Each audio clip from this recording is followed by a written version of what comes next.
Ini adalah Proton R3. Tapi kalau dekat Indonesia dia orang panggil R3.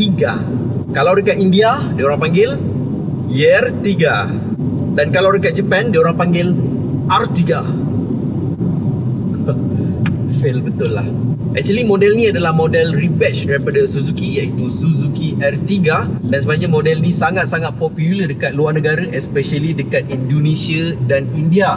Bermaksud kalau dia popular dekat India dan Indonesia, bermaksud kereta ni banyak dekat market. Sebab populasi paling ramai dekat dunia ni antaranya adalah Indonesia dan India. India adalah nombor 2 dan Indonesia antara nombor 4 paling ramai pengguna di atas jalan raya.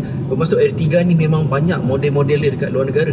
Tapi dekat Malaysia ni kenapa R3 ni kita jarang nampak atas jalan dan kenapa jarang orang beli? Dan ada setengah orang yang mengatakan model ni adalah salah satu model Proton yang gagal. Apakah pendapat saya tentang model R3 ni? Kenapa dia berada sekejap sangat dalam pasaran dekat Malaysia ni? Lebih kurang 2 tahun. Macam mana pula dengan dia punya practicality kereta ni? Apa masalah kereta ni? Apa problem yang terjadi? Adakah sebenarnya Proton R3 ni bagus ataupun tidak?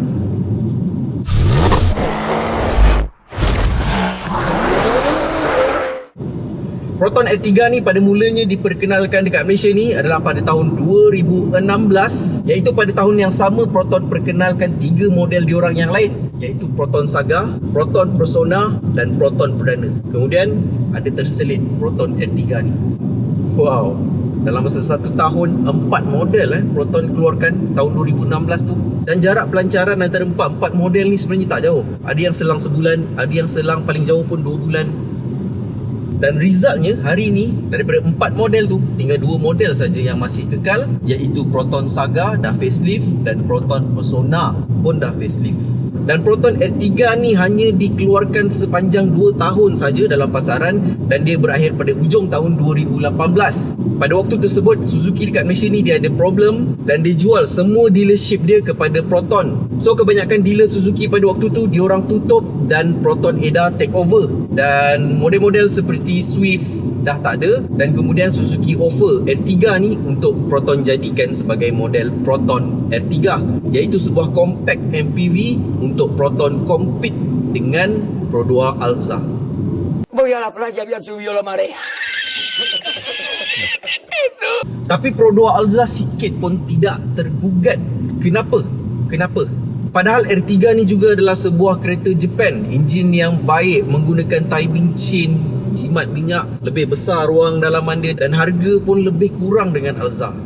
Dan kemudian pada tahun 2018 partnership antara Suzuki dan Proton berakhir setelah Geely take over. Dan pada waktu yang sama juga partnership di antara Honda dan Proton juga ditamatkan setelah Geely take over, iaitu partnership di antara Proton dan Honda adalah Proton Perdana juga ditamatkan.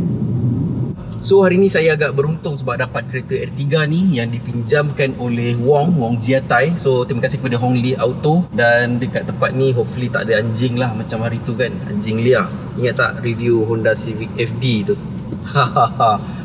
So ini adalah Proton R3. View daripada segi luaran nampak normal MPV saja. Nampak macam ada ala-ala Grand Livina dia punya lampu depan ni. Dan kalau korang nak tahu daripada segi luaran, Proton tak dapat ubah apa-apa pun daripada Suzuki. Ini adalah original bumper daripada Suzuki R3 sebiji. Proton cuma ubah daripada segi logo sahaja. Diorang tak dapat kebenaran daripada Suzuki untuk ubah apa-apa daripada segi kosmetik ataupun daripada segi handling. Dan personally bagi saya tak berapa minat kan dia punya design luaran ni. Mungkin ini adalah salah satu sebab kenapa Proton R3 ni kurang mendapat sambutan di pasaran Malaysia. Mungkin disebabkan dia punya design luaran daripada segi dia punya rupa bentuk luaran. Tapi at the end of the day, design adalah subjektif, bergantung kepada minat dan mata masing-masing yang tengok. View daripada belakang pun agak kurang menarik bagi saya. Dia ada satu reflektor kat sini dan lampu dia kecil saja sebenarnya. Dan itu saja daripada segi luaran, tak ada apa-apa yang begitu menarik tentang R3 ni daripada segi luaran. Tapi jom kita tengok daripada segi dia punya bahagian dalam pula. Okey, ini adalah view daripada segi dalaman Proton R3. Kalau kita tengok dekat sini, dia punya dashboard dia agak sederhana saja tapi cukup menarik untuk bajet MPV di bawah harga RM60,000 pada tahun 2016. Dan model ni bukanlah model terbaru R3 yang Proton dapat. Dan in fact sekarang R3 pun dah ada keluar versi yang lebih baru, versi yang lebih cantik, up to date, dan dia punya performance everything semua di upgrade.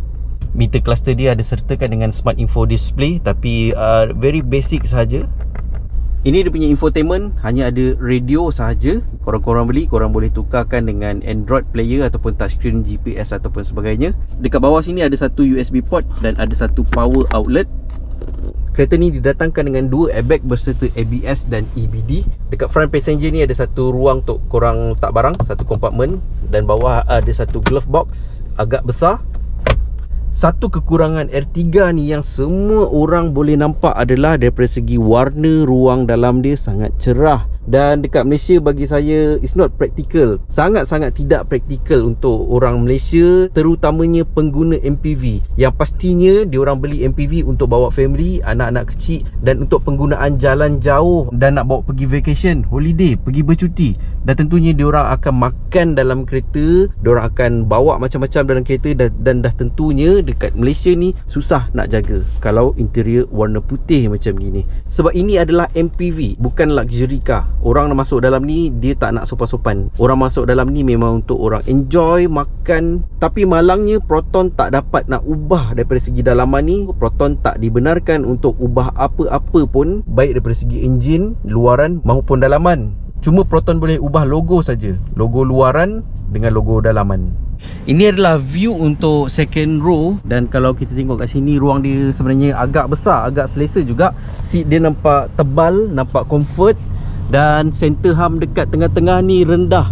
Dan yang bestnya, seat dekat tengah-tengah ni dia boleh adjust untuk ke belakang dan ke depan.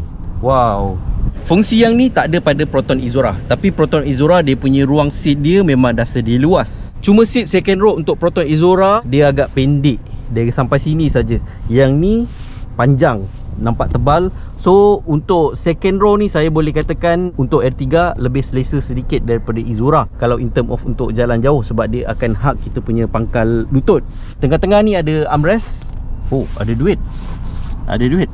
Duit siapa ni? So pada owner kereta ni, dia tahulah dia yang trade in dengan wang jiatai. Korang claim balik duit RM5 ni. Kalau tak, kita tak tahu nanti hilang. So saya letakkan balik dekat sini. Dan dia punya aircon blower dekat belakang ni, dia menggunakan ini saja. Dia sama macam Avanza dan Honda BRV. Cuma Proton Izora saja setakat ni yang letakkan aircon blower dia dekat bahagian atas sini. So kita nak pergi pula dekat seat paling belakang sekali.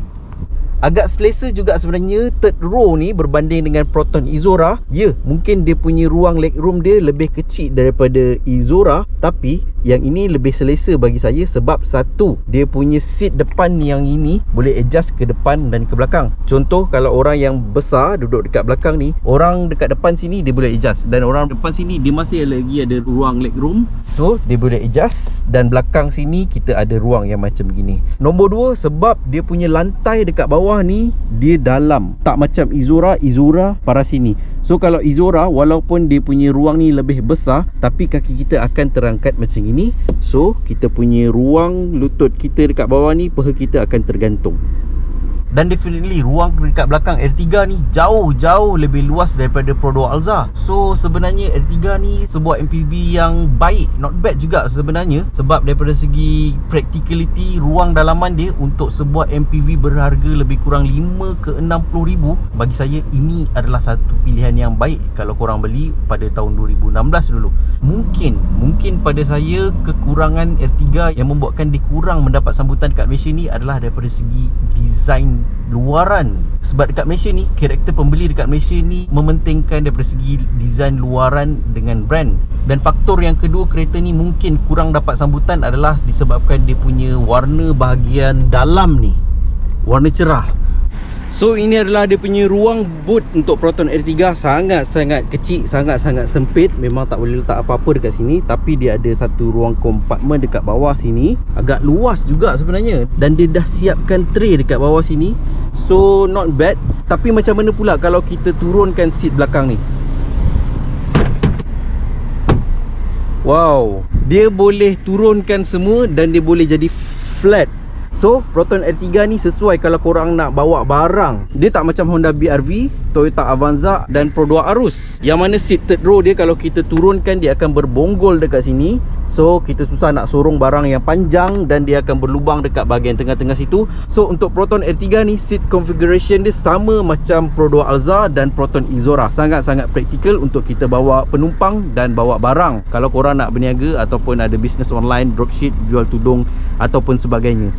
So sebenarnya not bad juga Proton R3 ni. No wonder model ni boleh popular dekat India dan Indonesia, sebab daripada segi dia punya practicality dia not bad. Untuk sebuah compact MPV, budget MPV berharga RM50,000, harga-harga macam Alza, mana nak dapat sebuah MPV yang boleh muatkan 7 orang penumpang. Tapi macam mana pula in term of dia punya performance dan handling? Proton R3 ni didatangkan dengan enjin 1.4 liter VVT yang produce lebih kurang 91 horsepower saja, tapi lebih kurang 130 Nm of torque. Compare dengan Pro 2 Alza 1.5 VVTi, dia produce lebih kurang 102 horsepower, lebih kurang 11 horsepower daripada R3 ni, dan dia punya torque dia lebih kurang 136 Nm of torque. Tapi walaupun horsepower dia agak rendah, in term of acceleration bagi saya tak ada masalah. Tak ada masalah. Saya tak ada rasa sikit pun underpower kalau kita bandingkan dengan sebuah budget MPV, compact MPV dengan harga RM50,000. Kita tak boleh fikirkan kereta ni performance dia macam normal car. Bagi saya kalau kita tak rasa underpower tu dah cukup. Kalau kita nak accelerate ataupun kita nak keluar simpang, dia boleh respond. Kalau kita nak memotong dekat jalan yang satu lane, dah cukup bagi saya untuk kereta yang macam ini. Tapi persoalan yang paling penting untuk tipikal pengguna dekat Malaysia ni, bila diorang beli kereta, satu je diorang nak tahu, lain tak nak, iaitu minyak, fuel consumption. Jimat ke tak jimat? Kalau korang ada banyak kereta atau jenis kereta parking rumah jarang bergerak, tak payahlah bazir-bazir duit renew insurans beribu-ribu ringgit tiap-tiap tahun. Dengan Pro Mileage, korang akan jimat 10% kalau gerak hanya 15,000 km setahun, jimat 20% untuk 10,000 km setahun, atau jimat 40% untuk yang hanya bergerak 5,000 km sahaja setahun.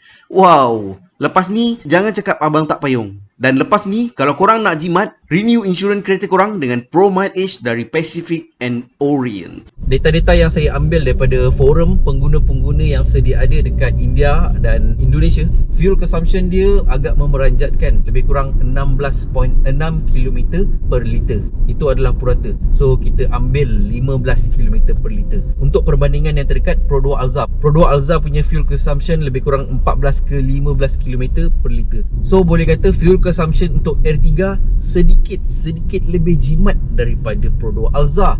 So not bad at all. Dan daripada segi dia punya problem, ada tak di antara korang semua adalah pengguna Proton R3 ni? Kalau ada, nyatakan apakah problem yang terjadi pada kereta korang. Tapi untuk feedback yang saya dapat daripada customer-customer saya yang menggunakan R3, juga saya ambil daripada internet dan forum yang lain-lain, kebanyakannya berpuas hati dengan reliability untuk Proton R3 ni. Kurang kita dengar Proton R3 ni dia ada macam-macam masalah. Service center pun saya ada tanya juga, dia orang kata kurang. Mungkin kurang sebab kurang pembeli R3 ni, kurang R3 atas jalan. So terima kasih kepada korang semua yang menonton video ni sampai habis, dan sekiranya video ni dapat memberi jawapan kepada korang semua yang tertanya-tanyakan tentang Proton R3 selama ni, dan sekiranya ada knowledge baru tentang kereta yang mungkin korang boleh ambil daripada video ni, saya hargai sangat-sangat sekiranya korang bantu saya dengan 2 klik. Klik button like dan klik button subscribe dekat bawah ni. Akhir kata, saya Nas Abdullah. Strategi, fight, conquer.